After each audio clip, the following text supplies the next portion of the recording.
안녕하세요. 충격적인 진실을 마주하고서 모든 걸 뒤엎어버렸던 30대 남자입니다. 결혼이라는 건 일륜지 대사라고 얘기를 하죠. 삶에서 큰 고민을 하는 몇몇 안 되는 일이 결혼이라고 생각합니다. 그런데 그 결혼이 제 인생을 이렇게 바뀌게 할 줄은 전혀 몰랐는데요. 결혼식 이후 감쪽같이 사라진 아내를 찾기 위해 발로 뛰어다니다 결국 알게 된 충격적인 진실 때문에 제 인생은 완전히 바뀌고 말았습니다. 그때 이야기를 한번 꺼내보려고요. 먼저 제 배경부터 설명해보자면 사실 전 꽤나 부유한 집안에서 자랐습니다. 부모님 두 분 다 일을 하셨다 보니 저희 집엔 가정부 아주머니가 제가 태어날 때부터 오셨어요. 부모님이 출근하고 나면 아주머니가 저와 여동생의 아침을 차려주고 학교에 다녀오고 나면 늘 간식이 준비되어 있곤 했습니다. 제가 고열에 시달렸을 때도 부모님은 일을 하시느라 바쁘셨고 그 대신 가정부 아주머니가 제 곁을 밤새 챙겨주곤 했죠. 저뿐 아니라 여동생도 아주머니는 살뜰하게 챙기셨습니다. 한 번은 학교에서 돌아오던 여동생이 넘어져 무릎이 다 까져 집에 온 적이 있었는데 그때도 아주머니가 여동생 앞에 앉아 그 상처를 소독해 주시며 여동생을 달래주셨어요. 아프겠네. 아유, 우리 공주가 얼마나 아파서 그래? 이제 약 발랐으니까 금방 나을 거야. 아줌마가 얼른 나으라고 호호해 줄게. 자, 호호. 그러더니 따뜻하게 웃으며 여동생을 바라보는 아주머니를 보는데 그 아주머니가 저희와 피가 섞인 가족은 아니었지만 정말 가족이나 다름없다고 생각했습니다. 부모님은 늘 바쁘셨지만 그 빈자리를 아주머니가 가득 채워주셨어요.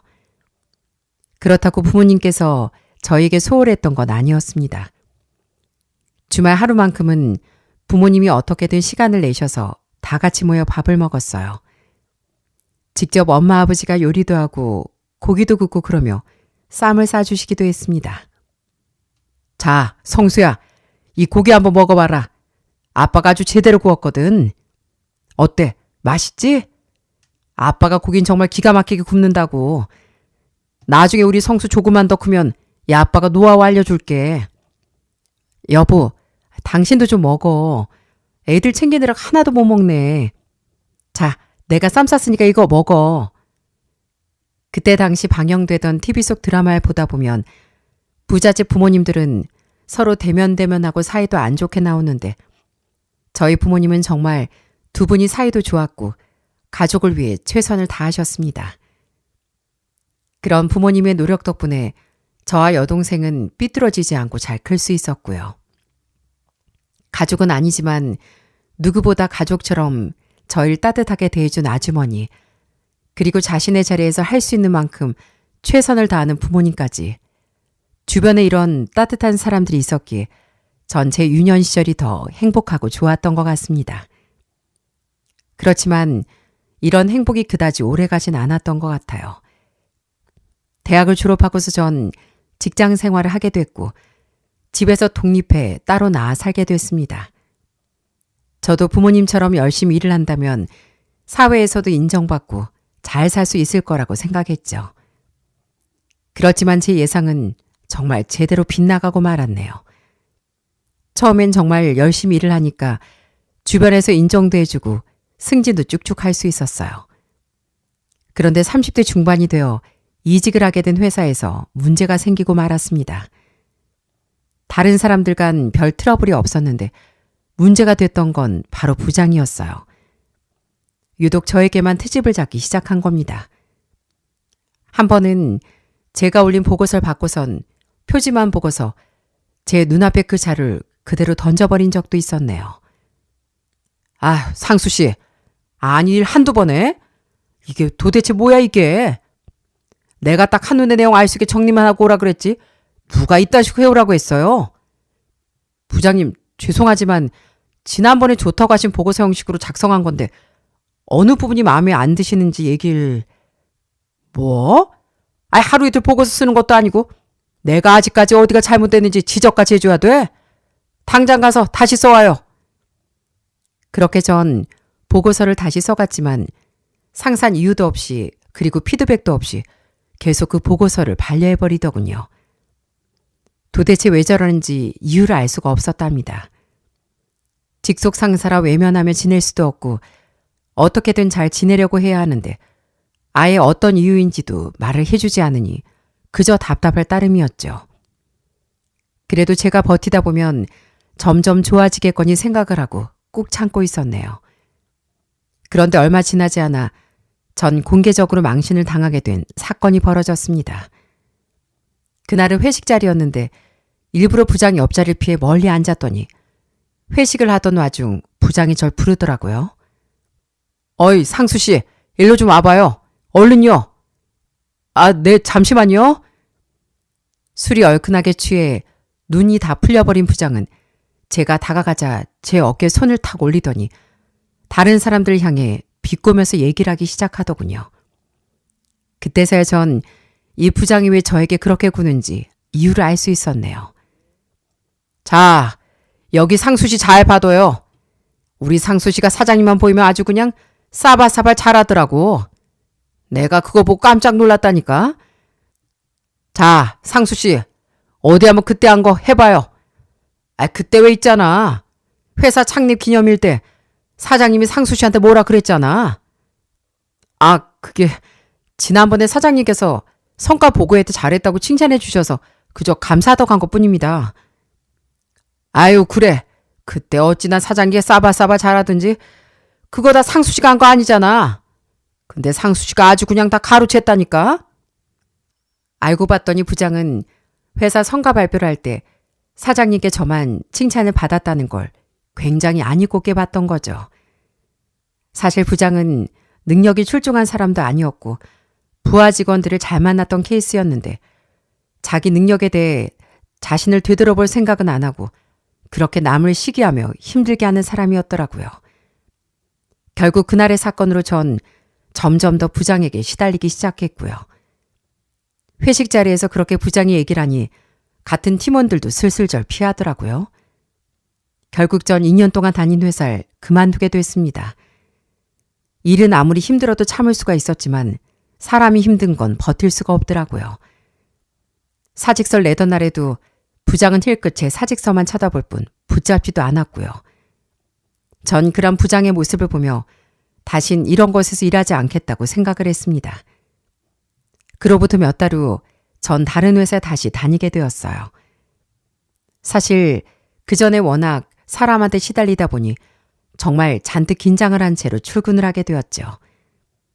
천만다행으로 그곳에선 다들 좋은 사람들이 있었고 저도 제 경력을 인정받아 좋은 조건으로 일을 하게 됐습니다. 그리고 제가 일을 시작하고 나서 몇 년 뒤 신입사원이 들어오게 되었어요. 저보다 3살 어렸던 그 신입사원은 첫인상이 굉장히 차가운 여자였어요. 몇 달 동안 오며 가며 말을 걸어도 늘 단답으로만 대답하고 저를 정말 어려워하는 게 눈에 보였죠. 그러던 어느 날 그 여직원과 친해지게 된 사건 하나가 생겼습니다. 외근을 마치고서 회사로 들어오는데 그 여직원이 컴퓨터 앞에서 허둥지둥하며 당황해하는 겁니다. 뭔가 급한 일인 것 같은데 다들 외근 나가고 자리에 없어서 그랬는지 어떻게 할지 몰라 난감해하는 모습이 보이더라고요. 그걸 보고서 전 슬쩍 그 여직원에게 다가가 도움을 줬습니다. 아무래도 신입이다 보니 사내 프로그램 시스템에 익숙하지 않아 잘못 눌렀던 게 문제가 됐던 모양이더군요. 그러자 그때 처음으로 그 여직원이 제게 멋쩍은 듯 웃으며 얘기를 하는 겁니다. 아, 감사합니다. 제가 아직 이걸 잘 몰라서요. 그럴 수 있죠. 혹시라도 궁금한 거 있으면 언제든 물어보세요. 사실 저도 여기 회사 들어온 지 얼마 안 돼 잘 모르거든요. 서로 돕자고요. 그러던 어느 날 그 여직원이 담당 팀장에게 한 소리를 듣고 잔뜩 깨졌던 날이었습니다. 왠지 울먹거리는 여직원이 신경 쓰여 전 말없이 커피 한 잔을 사다 책상 위에 올려줬죠. 그런데 그 여직원이 커피를 그저 빤히 쳐다보기만 하는 거였습니다. 전 혹시라도 기분이 나빴나 생각을 했었죠. 그런데 퇴근할 때쯤 그 여직원이 제게 말을 건 거였습니다. 바로 할 말이 있다며 퇴근을 같이 하자는 거였죠. 저도 몰랐는데 알고 봤더니 퇴근길이 겹쳤던 겁니다. 그렇게 지하철역까지 같이 걸어가며 얘기를 나누는데 정말 깜짝 놀랄 만한 얘기를 듣게 되었어요. 바로 그 여직원도 직장 내 괴롭힘 때문에 전 직장을 그만뒀다는 거였죠. 저 죄송해요. 실은 제가 전 직장에서 된 게 너무 많아서 직원들이랑 별로 친해지고 싶지 않아서 벽을 둔 것 같아요. 그런데 보니까 팀장님은 좀 다른 것 같아서요. 오늘 커피 감사했습니다. 많이 위로됐어요. 이 말 꼭 드리고 싶었어요. 아, 그러셨구나. 실은 저도 전 직장에서 부장이 너무 힘들게 해서 그만뒀거든요. 그런데 이제 그런 사람한테 너무 신경 쓰지 말아요. 내가 보기엔 앞으로 더 잘할 것 같은데요. 제 말에 그 여직원은 갑자기 펑펑 눈물을 흘렸습니다. 그러면서 자신이 얼마나 힘들었고 외로웠는지 술술 얘기하는데 그 모습을 보는데 어찌나 짠하던지요. 그때 이후로 그 여직원과 전 종종 얘기를 나누게 됐습니다. 그 여직원은 회사 생활에 잘 적응하지 못했고 그때마다 전 옆에서 응원도 해주고 은근슬쩍 도움도 줬습니다. 처음 그렇게 차가웠던 여직원도 그런 저에게 조금씩 마음을 열더니 어느 날부턴 제게 참 다정하고 따뜻하게 대하더라고요. 이 여직원이 웃는 모습이 이렇게나 예뻤구나. 그때 처음 알게 됐네요. 그러다 보니 저도 그 여직원에 대해 점점 더 관심을 갖게 됐고 어느 순간부터 저에게 좋은 감정이 싹 트더군요. 사실 그 여직원도 저와 비슷한 마음일 것 같아 전 고백을 했습니다. 그런데 제가 고백을 하자 그 여직원이 너무 고민을 하는 거 있죠? 아, 그게요, 팀장님. 저 생각 좀 해봐도 될까요? 네? 아니, 제인 씨 부담스러워 한 말은 아니었는데 미안해요. 아, 아니에요. 그보다 제가 팀장님에 비해 부족한 게 너무 많다 보니까 죄송해요. 솔직히 그땐 그 여직원이 단칼에 거절한다고 생각했습니다. 사실 제가 너무 섣부르게 고백한 건 아닐까 싶기도 했고요. 그런데 얼마 지나지 않아 제게 문자 한 통이 딱 왔더라고요. 전 그 문자를 보자마자 정말 그 자리에서 입을 틀어막을 수밖에 없었네요. 저도 팀장님이랑 같은 마음이에요. 거절할 줄 알았던 여직원은 그렇게 제 마음을 받아주었고 그 후로 저희는 연인 사이로 발전하게 됐습니다. 1년 가까이 연애라는 동안 여자친구는 참 다정하고 따뜻했어요. 저도 30대 후반이 다 되어 만난 사람이다 보니 하루하루가 너무 소중하고 좋았습니다. 그렇게 연애를 하다 1년이 가까울 때쯤 결혼을 결심하게 되었죠. 결혼을 결심하고 나서 전 먼저 여자친구를 저희 집에 데려가기로 했습니다.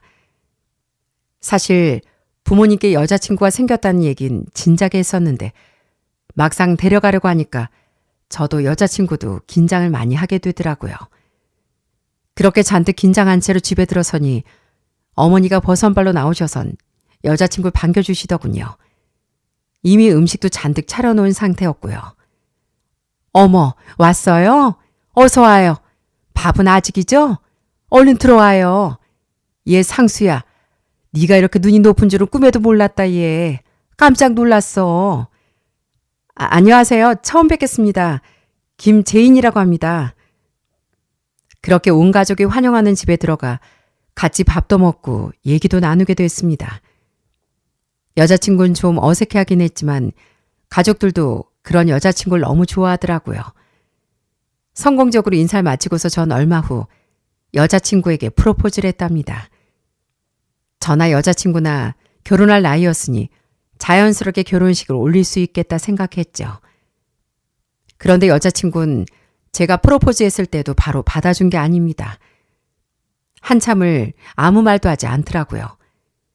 전 그 침묵이 꽤 길게 느껴졌어요. 그러다 여자친구가 머뭇거리며 한 말은 전혀 예상치도 못한 말이었네요. 정말 나랑 결혼해도 괜찮겠어? 우리 아직 1년밖에 만나지 않았잖아. 정말 나하고 결혼해도 괜찮은 거야? 내가 정말 부족한 사람일 수도 있는데? 당연하지. 아이, 그런 말이 어딨어. 내가 당시에 대해 모르는 게 뭐가 있다고. 우리 집에서도 제이 너를 얼마나 좋아하는데. 아무것도 걱정하지 마. 우리 집에선 진작에 다 허락하셨어. 나랑 결혼하는 거다. 나랑 뭐 결혼하기 싫어서 그래? 아니, 그런 건 아닌데. 그럼 괜찮다는 거지? 난 결혼한다면 꼭 제이 너랑 하고 싶어. 내가 결혼 준비 하나부터 열까지 다 할 수 있으니까 넌 몸만 와. 그렇게 결혼이 결정되고 나서 저희는 결혼 준비를 시작하게 됐습니다. 저희 집에선 역시나 축제 분위기였어요.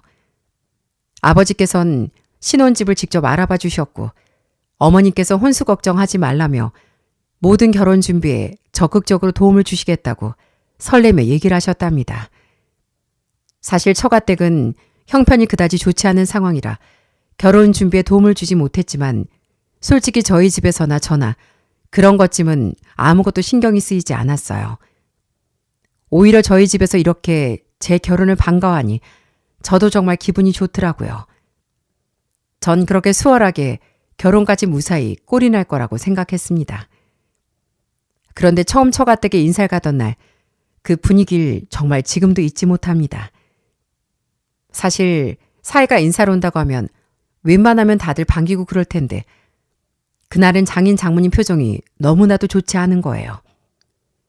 아내 오빠였던 형님은 자꾸만 제 눈빛을 피하는 것 같고 거기다 장인 장모님께선 한 번 웃지도 않으셨고요. 그런 상황에서 전 어색하게 인사를 하고서 자리에 앉을 수밖에 없었네요. 아버님, 어머님, 걱정하지 마십시오. 제가 앞으로 제인이 정말 행복하게 해주겠습니다. 그래, 우리 딸이 좋다고 하니까 결혼시키는 거지만 부디 진짜 행복하게 해주시오. 울먹거리며 얘기하는 장인어른의 모습을 보며 처음엔 그저 귀한 막내딸이 시집가는 게 슬퍼서 그러신가 보다 생각했습니다. 그런데 그렇게 인사를 하고 나오는데 심지어 아내 오빠인 형님도 절 보시더니 울먹이며 제 손을 잡으며 얘기를 하신 게 있었어요. 우리 제인이 정말 잘 부탁드립니다. 아유, 아닙니다. 제가 잘 부탁드려야죠. 제인이 걱정은 마세요. 그러면서 형님이 제 손을 여러 번 어루만지는데 그 모습까지 보니 여자친구가 자신의 집에서 얼마나 사랑받았는지 바로 느껴지더군요. 전 그런 처가댁 식구들을 보며 어떻게든 제가 더 잘해야 되겠다는 생각을 했습니다. 그렇게 열심히 결혼 준비를 하고 대망의 결혼식 날이 밝았어요. 친구가 직접 저희 결혼식 사회를 봐주게 됐고 전 설레는 마음으로 결혼식을 치르게 됐습니다. 아내는 좀 긴장을 했는지 표정이 굳어지긴 했지만 다들 의뢰 결혼식 날엔 긴장을 많이 하다 보니 저럴 수 있다 생각을 했었죠. 정말 준비했던 모든 게 다 수월하게 흘러갔습니다. 그동안 친하게 지냈던 친구들, 지인들, 친인척들까지 다 오셔선 절 축하해 주는데 결혼식 내내 너무나 행복했죠. 그러던 와중에 결혼식 막바지에 깜짝 이벤트 하나가 있었습니다. 바로 형님께서 축사를 해주신 거였죠. 아내에겐 얘기하지 않고 형님께만 부탁을 드렸는데 형님이 바로 제 부탁을 들어주시더군요. 솔직히 처가댁 식구들이 다들 아내의 결혼을 반기는 눈치가 아니었기에 형님이 축사를 해줄 줄은 생각도 못했습니다. 그렇게 형님이 단상에 오르자 아내는 너무 놀랐는지 눈이 동그랗게 커졌어요. 그리고 음악이 흘러나오며 형님께서 축사를 시작했습니다. 전 신부의 오빠 김선영이라고 합니다. 오늘 이 자리에 제 동생 제인이와 매제 결혼을 축하해주러 오신 모든 분들께 감사드립니다. 제인아, 오빤 항상 네가 행복했으면 좋겠다고 생각했어. 오늘 네가 이렇게 웃고 있는 걸 보니 오빤 그것만으로도 충분하다고 생각해. 진심이야. 그러다 형님은 목이 메이셨는지 더 이상 말을 잇지 못했습니다. 그런 형님을 보며 결국 아내도 눈물을 터뜨리더군요. 그런데 아내 울음이 그냥 눈물을 흘리는 게 아니라 정말 오열을 하면서 펑펑 우는 거였습니다. 그러자 하객석에서도 웅성거리는 소리가 들리더군요. 어머, 오빠랑 저렇게 우애가 깊었어? 남매가 아주 오열을 하네. 그러게 말이야. 친정오빠가 축사하고 거기다 눈물까지 흘리다니 진짜 친했나 봐. 그렇게 하객들이 웅성이자 사회를 맡은 제 친구가 분위기를 어떻게든 살려보겠다고 끼어들었어요. 아유, 신부님, 그 예쁜 얼굴에 화장 다 번지겠어요. 신부 화장 고칠 한번 대기실 가셔야 되겠는데요. 그러자 하객들이 빵 터지며 웃었고 분위기가 조금 풀렸습니다. 저도 역시 따라 웃었어요. 그때까지만 해도 전 그저 남매사가 유난히 좋아 그런 줄만 알았습니다. 그저 그게 전부일 거라고 생각했었죠. 그렇게 결혼식이 끝나고 피로연까지 다 마치고 나니 꽤 늦은 시간이 되었더라고요. 하객들을 다 배웅하고 나서야 저도 겨우 긴장이 풀렸네요. 아는 피로온 내내 웃고 있긴 했지만 어딘가 모르게 멍한 구석이 있었습니다. 전 그저 피곤해서 그런가 싶었네요. 결혼식 초반만 해도 이 정도까지는 아니었는데 아내가 너무나 힘들어하는 모습이 보여 전 걱정스러운 마음으로 묻기도 했습니다. 정말 괜찮아? 너무 힘들면 좀 앉아 있을까? 아니야, 좀 그냥 피곤해서 그런가 봐. 얼른 인사하자. 힘없이 얘기하는 아내를 보는데 전 걱정이 되더라고요. 아내는 어느 순간부터 표정 없이 멍한 얼굴로 무언가를 골똘히 생각하는 것처럼 느껴졌습니다. 그런 아내의 모습에 얼른 정리를 해서 쉬게 해주고 싶다는 생각이 들었어요. 결혼식이 끝나고서 신혼 첫날 밤, 다음날 신혼여행을 가기 전에 저희는 신혼집에서 먼저 하룻밤을 묵기로 했습니다. 너무 피곤하기도 했지만 그래도 신혼 첫날 밤인데 그냥 잠들긴 아쉬워 아내에게 말을 걸었죠. 제인아, 아니 이제 여보라고 해야 되겠네. 오늘 많이 힘들었지? 고생 많았어. 우리 내일 일찍 공항에 가봐야 하니까 얼른 쉬어. 좀 피곤하네. 일찍 좀 자야 되겠어. 제인아, 무슨 일이라도 있어? 우는 목소리인데. 아니야, 그냥 기분이 좀 울적하네. 그럼 나 먼저 잘게. 그런데 그때 아내의 목소리가 왠지 울 것 같은 목소리더라고요. 결혼을 하면 그냥 이유는 없지만 울적함을 느끼는 사람들도 있다고 하더군요. 아내도 그런 마음인 걸까 걱정스러워 전 아내의 머리를 쓰다듬었어요. 그러다 더 이야기를 해볼까 싶다가 그땐 저도 너무 피곤한 나머지 꼬치꼬치 묻지도 못하고 바로 잠들어 버렸네요. 그리곤 다음날 아침 눈을 떴는데 옆자리가 비어 있더라고요. 처음엔 아내가 화장실에 갔나 싶었답니다. 그런데 아무리 기다려도 인기척이 없는 거예요. 일어나서 둘러보는데 여기저기 다 둘러봐도 어느 곳에서도 아내의 흔적을 찾을 수가 없었네요. 일어나 집안을 싹 다 둘러봐도 없었습니다. 가방도 짐도 아무것도 보이지 않더라고요.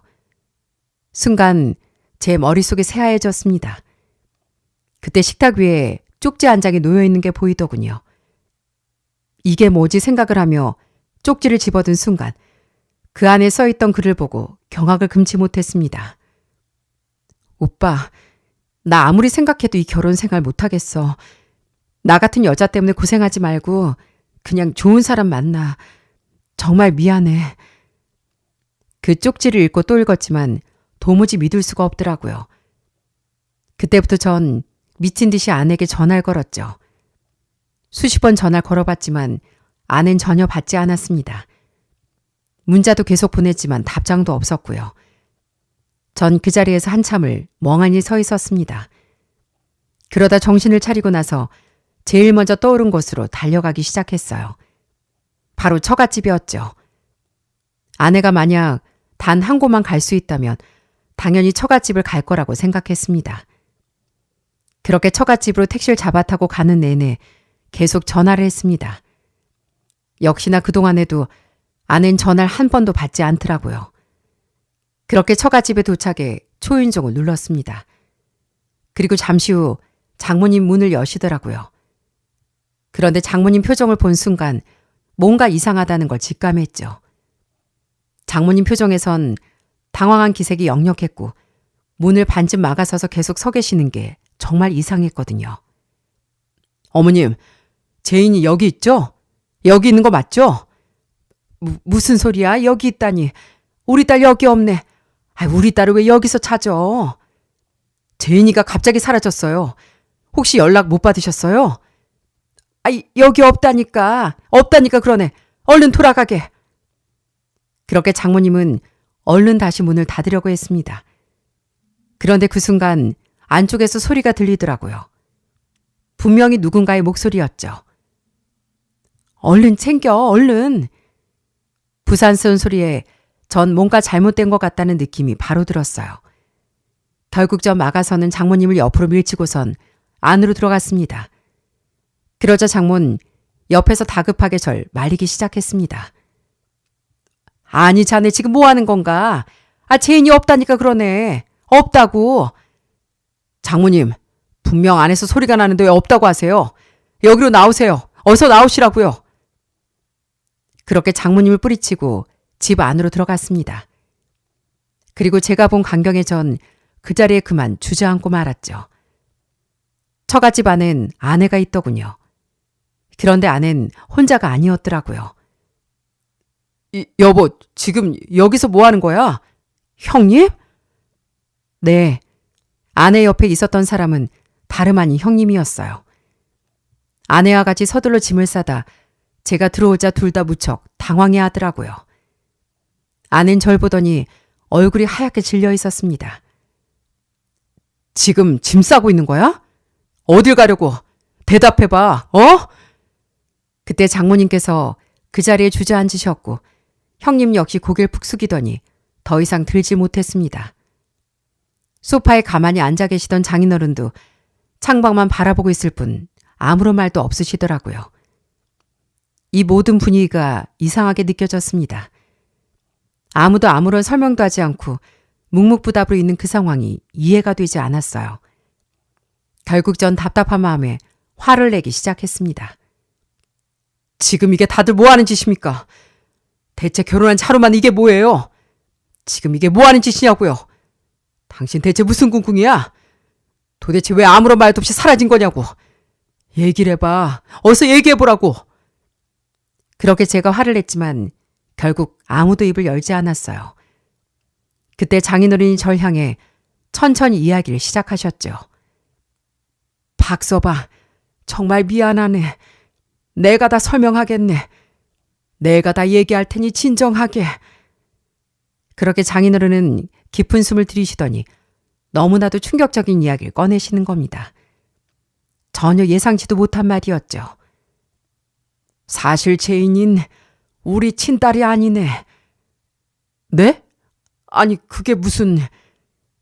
순간 제 머릿속엔 아무런 생각도 들지 않았습니다. 이게 도대체 무슨 소리인가 싶더라고요. 지금 뭐라고 하셨어요? 네? 친딸이 아니라뇨. 그게 무슨... 제인이 내 친딸이 아니라 우리가 가슴으로 키운 딸일세. 우리가 중학교 3학년 때부터 키웠어. 그러면 왜 지금껏 그 얘기를 저한테 한마디도 안 하셨던 거예요? 네? 미안하네. 자네한테 정말 미안해. 자네한테 진작에 얘기를 했어야 하는 건데 우린 그저 우리 딸이나 다름없었기 때문에. 그리고 다 사정이 있었네. 그러더니 장인어른께서는 오래된 이야기를 꺼내기 시작했습니다. 나한텐 이 세상에서 형제보다 더 가까운 친구가 한 명 있었다네. 거의 40년을 함께한 친구였고 그 친구가 바로 제인이 아버지였네. 난 어릴 적부터 부모님을 일찍 여의었거든. 갈 곳도 없고 먹을 것도 없던 그 시절 제인이 아버지가 날 자기 집으로 데려갔었지. 고등학교 내내 난 그 집에서 먹고 자며 그렇게 살았네. 그 친구가 없었다면 아마 난 아무것도 못하고 이 세상을 어떻게 살았을지도 몰랐을 거야. 그 친구 나에게 생명의 은인이었고 또 형제고 가족이었네. 그런데 제인이 친모가 이혼을 한 후 연락을 끊어버렸어. 아예 소식도 들리지 않았고 그 친구 혼자 제인을 키웠는데 결국 병으로 세상을 떠나고 말았지. 그때가 제인이가 중학교 3학년 때였네. 그러면서 장인께서는 친구 생각이 나선지 눈에 눈물이 가득 고이기 시작했습니다. 그러더니 겨우 감정을 추스리시며 제게 계속 얘기를 하셨어요. 그 친구가 떠나면서 제인이를 부탁했어. 내가 그 친구 부탁을 어떻게 안 들어줄 수 있었겠는가. 내가 어떻게 그냥 지나쳤겠냐고. 내 목숨보다 소중한 친구가 남긴 핏줄인데 말일세. 그래서 우리가 데리고 온 거네. 호적에 놀리지 않았어. 어차피 죄인이 두고 성인이 될 나이였으니. 그렇지만 우린 정말 친딸처럼 생각하며 키웠네. 전 장인의 말을 들으며 사실 아무런 말도 하지 못했습니다. 그런데 그것만으로 아내가 도망갈 일이라곤 생각이 들지 않았어요. 거기다 온 가족이 나서서 아내의 도망을 돕고 있었다는 것도 이해가 되지 않았고요. 그럼 이 상황은 지금 뭡니까? 아내가 친딸이 아니라는 걸 속여서 그래서 결혼을 못하게도 이렇게 숨었던 거라고요? 그 얘기를 하시는 겁니까? 그게 지금 말이 된다고 생각하세요? 그건 말일세. 제 물음에 장인은 머뭇거리며 더 이상 말을 잇지 못하더라고요. 아내가 친딸이 아니라는 사실 외에도 다른 이유가 있는 거였죠. 그때 고개를 숙이고 있었던 아내가 절 보면서 얘기를 했습니다. 그건 내가 말할게. 내가 다 설명할게. 아내는 무언가 결심했다는 듯 조심스럽게 입을 열었습니다. 그리고 아내 입에서 나온 얘기를 듣고서 전 뒤로 까무라치는 줄 알았어요. 실은 나랑 선영 오빠 연인이었어. 뭐라고? 연인이라니 둘이서 만났다 이 말이야? 아니 어떻게 둘이 만날 수가 있어? 어떻게? 그래 나 오빠하고 사귀었어. 내가 이 집에 들어오고 나서 나이도 2살밖에 차이가 안 나고 호적에 오른 가족도 아니었으니까 오빠랑 아주 오래전부터 자주 봤었고 우리 아빠가 돌아가시고 나서부턴 한 집에서 살면서 더 자주 봤었고 어른이 되고선 오빠 군대 면회도 가고 그러다 보니 어느새 마음이 생긴 거야. 그게 지금 말이 된다고 생각해? 아무리 그래도 가족이라며 가족으로 생각했다며. 그런 제 말에 아내는 고개를 숙이고서 얘기를 이어나갔습니다. 사실 사춘기 때 내가 정말 방황을 많이 했어. 갑작스럽게 아빠를 잃고 나서 너무 힘들었거든. 솔직히 아빠가 그렇게 가고 나서 나도 막 따라가고 싶었어. 그런데 선영 오빠가 날 말려준 거야. 내가 마음 잡고 공부할 수 있도록 오빠가 날 옆에서 다 잡아줬거든. 처음엔 날 받아준 엄마 아빠한테 죄송스러워서 내 마음 표현하지도 못했어. 가난한 살림에도 날 걷어 키우려고 그렇게 노력하셨는데 내가 마치 배신하는 것 같았거든. 근데 내 마음을 나도 어떻게 할 수가 없더라. 들어보니 아는 친부가 떠나고서 의지할 곳 없던 그 와중에 오빠였던 형님이 자신의 마음을 다 잡아줬고 그렇게 서서히 자연스럽게 마음이 생기게 됐다고 설명했습니다. 전 아내 말을 듣고서도 너무 기가 막히더라고요. 그렇게 따지면 이미 자신은 오빠인 형님과 만남을 이어가고 있는데 그 와중에 절 만난 거나 다름없었으니 그게 정말 화가 나더라고요. 그럼 나랑 만나면서 형님하고도 만나고 있었던 거야? 그런 거냐고. 양다리 걸쳤던 거야? 아니 실은 오빠가 2년 전에 암 판정을 받았었어. 물론 치료를 하긴 했지만 점점 시간이 지날수록 그때 나도 너무 무섭고 오빠랑 만나면서 언제까지 수발을 들어야 할지도 모르겠다는 생각에 그래서 철없이 내가 오빠한테 헤어지자고 했어. 그때 마침 당신하고 좋은 관계 있었고 그러다 당신이 나한테 고백을 한 거야. 내가 고백했을 때 그럼 그때 만나고 있었다고? 내가 다른 남자 만나겠다고 했어. 그래서 그렇게 헤어지게 됐고 그때 만난 게 바로 당신이야. 그땐 정말 당신 너무나 따뜻하고 좋은 사람이라 당신하고 같이 살면 나도 그렇게 행복하게 지낼 수 있을 거라고 생각했거든. 당신은 하나 모자람 없이 달아온 사람이니까 나도 당신한테 물들 수 있겠지 생각했다고. 그러자 방 안은 다시 조용해졌습니다. 전 그 자리에서 아무 말도 할 수가 없었어요. 화가 나기도 했지만 배신감인지 슬픔인지 그때 무엇 때문에 이렇게 마음이 아픈지 알지조차 못했죠. 그런데 더 기가 막힌 이야기는 그 후에 이어지는 말이었습니다. 아내 눈물을 뚝뚝 흘리더니 하소연을 하듯 얘기를 하더라고요. 근데 당신이랑 막상 결혼하려고 하니까 그제서야 내가 정말 누굴 좋아하고 사랑하는지 알겠더라고. 이건 도저히 사람이 할 수 있는 짓은 아닌 것 같더라. 당신은 집안도 화목하고 부모님도 다 계시고 거기다 부족하지 않게 잘 살고 있으니 다 좋잖아. 그런데 나 하나 때문에 이 집은, 날 유일하게 받아준 우리 집은 나 하나 때문에 다 망가지고 있어서 그래서 나도 더 이상 죄를 짓고 싶지 않았어. 그러자 장모님이 그 자리에서 오열을 하며 얘기를 하셨습니다. 제인아, 그게 무슨 소리야. 너 때문이라니. 너 때문 아니야. 절대로 너 때문 아니라니까. 엄마 아빠 정말 미안해. 오빠 미안해. 이렇게 된 거 다 나 때문이야. 내가 아니었으면 지금 이런 일도 절대 없었을 거야. 엄마 아빠가 이렇게 소갈이하고 오빠가 힘든 일도 없었을 텐데 애초에 내가 잘못해서 그래. 그래서 그런 거야. 아내는 눈물로 그렇게 호소를 했고 그런 아내가 안쓰러우셨는지 장모님은 아내를 부둥켜 안으며 우셨습니다. 어떻게 보면 아내의 행동은 정말 집안을 송두리째 휘두를 정도로 큰일이었지만 모든 가족이 아내를 감싸고 있다는 게 정말 대단하다 싶더라고요. 그때 장인어른께서 자리에서 일어나 제 앞에 오시더니 무릎을 꿇으셨죠. 전 그 모습에 너무 놀라 뒷걸음질을 칠 수밖에 없었네요. 아버님, 왜 그러세요? 어서 일어나세요. 박서봐, 내가 정말 잘못했네. 이 모든 게 다 내 잘못일세. 내 자네가 하라는 대로 다 하겠네. 돈이 필요하다면 돈을 주든 이렇게 무릎 꿇고 내내 빌라면 빌겠네. 자네가 하라는 건 내가 다 할 테니 제발 용서해 주게. 정말 미안해 박서봐. 우리가 모든 걸 다 포기할 테니 박서머니 제발 한 번만 좀 봐주면 안 되겠는가? 이렇게 부탁하겠네. 전 그 광경을 보며 다리에 힘이 풀려버렸습니다. 장인 장모님 두 분 다 제 앞에서 무릎을 꿇고 비는데 제가 어떻게 해야 할지 모르겠더라고요. 그리고 마지막으로 아내가 한 말이 듣고 전 머리를 한 대 맞은 것처럼 멍하니 서 있을 수밖에 없었네요. 정말 미안해. 그치만 나 다시 못 돌아가.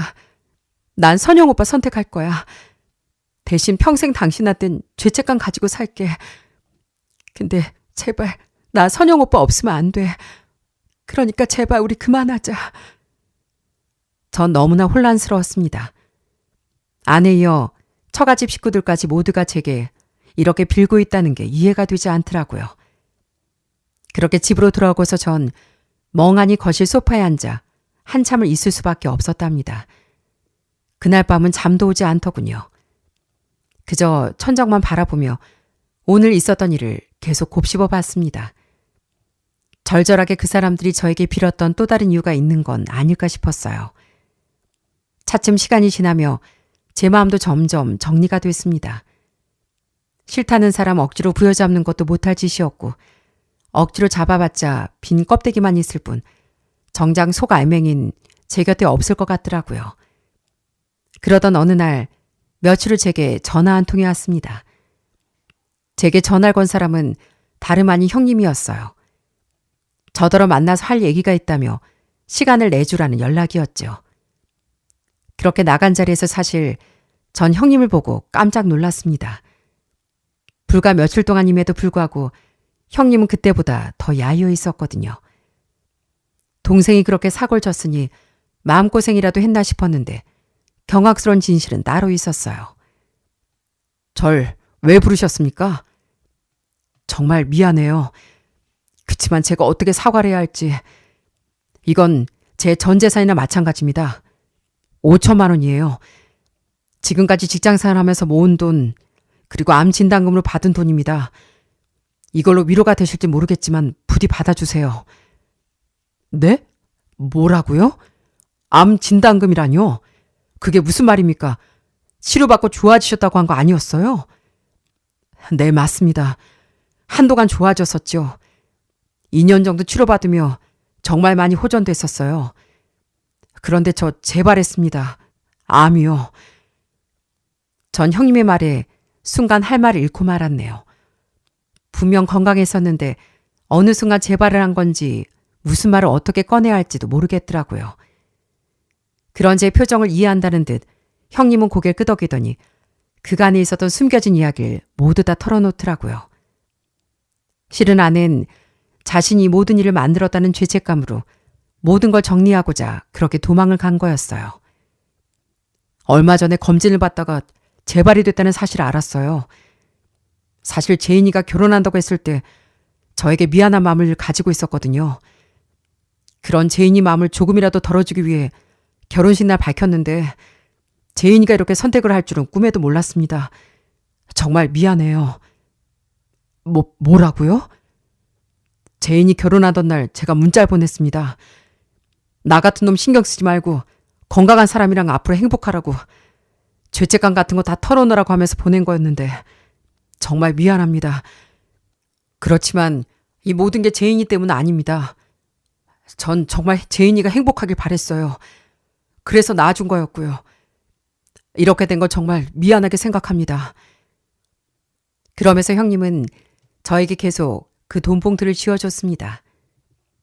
끝끝내 제 손에 쥐어주는 그 봉투를 보면서 전 수만 가지 생각이 머릿속을 스쳐 지나가더군요. 그러다 결국 들었던 생각은 단 하나였어요. 전 그 봉투를 잡고선 다시 형님에게로 쥐어줬죠. 저 이거 받지 않겠습니다. 제가 이 돈을 받으면 뭐가 되겠어요? 뭐가 달라지겠냐고요. 그러니 받지 않겠습니다. 하지만 형님은 더 이상 말을 잇지 못하더라고요. 저는 그런 형님을 보며 이야기를 했습니다. 형님, 이젠 다 소용없는 일이라고 생각해요. 그러니 이 돈도 제가 받을 수가 없고요. 저에게 혹시나 미안한 마음을 갖고 있다면 꼭 이겨내세요. 어떻게든 버티셔서 제인이 꼭 행복하게 해주세요. 그냥 이대로 포기하시면 제가 그땐 용서를 못할 것 같습니다. 그런 제 말에 형님은 그저 말없이 눈물만 흘렸습니다. 그런 형님을 뒤로하고 전 그 자리에서 일어섰죠. 더 이상 그 자리에 있을 수가 없었거든요. 나오는 내내 다리가 후들거리고 온몸이 덜덜 떨리는데도 도저히 그냥 멈춰서질 못하겠더라고요. 그냥 아무 생각도 하지 않고 앞만 보며 한참을 걸었던 것 같습니다. 머릿속이 텅 비어 있는 것 같으면서도 또 너무 꽉 차 혼란스럽기도 했어요. 그저 하염없이 걷다 보면 그래도 뭔가가 정리가 되지 않을까 하는 생각이 들어 그렇게 한참을 걸었답니다. 집에 들어와 전 다시 냉정하게 생각을 정리했어요. 이미 그날의 사건 이후 전 어느 정도 생각은 하고 있었거든요. 결혼까지 한 이후에 바로 도망갔다면 아무리 제가 뭔 짓을 하든 아내의 마음은 들어오지 않을 거라는 걸 말입니다. 그리고 처가댁 식구들의 모든 진심을 다 들었기에 전 오로지 그 사람들을 미워할 수조차 없었습니다. 힘들고 어려운 환경 속에서도 가장 친한 친구의 자식을 걷어 키웠던 장인 장모님, 그리고 방황하는 아이를 진심으로 곁에서 위해주고 잡아줬던 형님, 또 자신의 잘못을 뉘우치고 죄책감의 상황을 바로 잡으려고 했던 아내까지 이 사람들에게 무조건 잘못했다 따질 수가 없겠더라고요. 그렇게 결국 전 아내를 놓아주기로 했습니다. 나중에 이 사실을 알고서 저희 집안은 처음엔 난리도 아니었네요. 저희 어머니는 절대 가만히 안 있겠다고 말을 꺼내셨고 아버지 역시 단단히 화를 내셨고요. 제 여동생도 어떻게 새언니가 그럴 수 있냐며 울분을 토해냈죠. 그렇지만 그런 부모님의 마음도 달래드렸습니다. 상수야, 네가 왜 여기서 가만히 있어? 네가 잘못한 거 하나도 없는데 잘못한 당사자들이 책임져야지. 엄마는 이거 절대 가만히 안 놔둬. 가만 못 둬. 엄마, 다 제가 감당할 일이에요. 제가 앞으로 풀어나가야 할 일이기도 하고 그러니까 그냥 놔두세요. 네가 뭘 감당해? 네 잘못이 뭐가 있다고 감당을 해. 절대 안 돼. 엄마가 아주 그 사람들 어떻게든 벌받게 만들 거야. 엄마 괜찮아요. 저 정말 괜찮다고요. 이미 벌어진 일 어쩔 수도 없는 거고 더는 다시 되짚고 싶지 않아요. 그런 제 말에 결국 어머니 눈물을 보이실 정도로 속상해하셨답니다. 그 모습을 보며 저 역시 죄송하다는 말밖에 나오지가 않더라고요. 아무리 제가 감당해야 할 부분이라고 하더라도 부모님께 이런 상처를 드린다는 게 너무나 죄송스러웠거든요. 천만다행이라고 하면 결혼식 다음날 사건이 터지다 보니 저흰 혼인신고는 하지 않은 상태라는 거였어요. 그러니 법적으로는 정리할 부분도 없었고 말 그대로 헤어지기만 하면 되는 상황이었죠. 그렇게 모든 걸 단념하고 마음의 정리를 하던 와중 한 통의 메시지가 저에게 왔습니다. 그건 바로 전 아내에게서 온 메시지였어요. 정말 미안해. 나 같은 여자 다시 만나지 말고 정말 진솔되고 좋은 사람 만나 행복해야 돼. 당신은 나보다 더 좋은 사람 만날 자격이 있는 사람이야. 지금처럼 웃는 모습만 가득하길 내가 기도할게. 그동안 정말 고마웠어. 전 그 문자를 보고서 답장을 쓰려다가 지우고 또 쓰려다 또 지우며 결국엔 아무런 답장도 하지 못했었네요. 어떤 심경으로 제게 이런 문자를 보냈을지 예상이 됐었기에 더 답장을 할 수가 없겠더라고요. 그 후로 전 아내에게선 연락이 오지 않았습니다. 처가 식구들과 형님도 얼마 지나지 않아 지방으로 이사를 갔다고 하는데 그렇게 멀리 떠난 이후론 아무런 소식도 들려오진 않고 있네요. 그로부터 1년이라는 시간이 흘렀습니다. 사실 전 지금도 가끔씩은 생각이 납니다. 형님은 아직 살아계시는지 투병 중인지 혹은 잘 이겨내는지는 모르겠네요. 그 집안 식구들 그 누구도 연락이 오지 않아 소식은 듣고 있지 않지만 무소식이 희소식이라고 그저 무탈이 잘 있을 거라 믿고 있습니다. 아마 이 사연을 들으신 분들 중에선 절 바보 같다고 생각하는 분들도 계실 것 같습니다. 그냥 왜 가만히 있었냐면서 왜 끝까지 싸우지 않았냐고 하실 분들도 많으실 테고요. 물론 저도 그런 생각을 안 한 건 아니었어요. 당장 가서 모든 책임을 묻고 배상이라도 받을 수 있었을 겁니다. 그렇지만 그렇게 청구를 한다고 해서 제 속이 편할 것 같지가 않더라고요. 그 사람들이 사연을 다 듣고 나서 보니 화보단 그저 마음이 먹먹해지더군요. 누구 하나 나쁜 사람이 없었거든요. 그저 세월의 힘듦 속에서 어떻게든 버티고 이겨내려고 했던 그런 사람들만 있었습니다. 제 결혼 생활은 이렇게 본격적으로 시작도 못 해보고 허무하게 끝이 나버리고 말았네요. 사실 제 결혼이 이렇게나 짧게 막을 내릴 거라곤 전혀 예상하지 못했거든요. 근데 살다 보니 모든 게 다 내 마음대로 되는 건 아니더라고요. 어떤 일이든 내 마음과 다른 그런 일이 생기는 것 같습니다. 그럴 때면 전 그냥 이렇게 생각하기로 했어요. 그저 내가 있는 이 자리에서 최선을 다하자 하는 생각 말입니다. 비록 내 뜻대로 흘러가진 않더라도 내 마음을 고치고 꿋꿋이 버텨내 살다 보면 언젠간 행복하고 좋은 날도 또 찾아오지 않을까 그런 생각을 하고 있네요. 아마 여기 올라오는 사연들 중에선 정말 기분 좋은 사연도 있을 테고 흔히 고부 갈등 또는 장서 갈등 때문에 사연을 보내는 분들도 계실 겁니다. 아마 저와 같은 일을 겪으신 분은 많이는 없으실 거라고 생각이 드는데요. 제가 이번 사건을 겪다 보니까 흘러가는 물은 잡을 수 없다는 게 맞는 말이라는 걸 알게 됐습니다. 이미 흘러가기로 한 물을 잡아서 가둬놓게 되면 고이고 썩어버리듯 흘러갈 건 흘러가게 두는 게 삶에서도 의미 있는 행동이 아닐까 생각이 드네요. 전 그 후로 열심히 일을 하며 제 삶을 잘 살아가고 있습니다. 혹시 이 사연을 들으시면서 비슷한 아픔을 갖고 계신 분이 있으시다면 그분의 어깨를 토닥여드리고 싶네요. 내 마음대로 되지 않을 때 그게 꼭 자신의 잘못이 아닐 수 있다고 얘기를 해드리고 싶습니다. 언젠간 제게도 정말 행복한 날이 찾아올 거라고 생각해요. 이 사연을 듣고 계신 여러분들의 인생에도 봄날 같은 좋은 날들만 가득하시길 바라겠습니다. 그럼 지금까지 긴 이야기 들어주셔서 정말 감사합니다.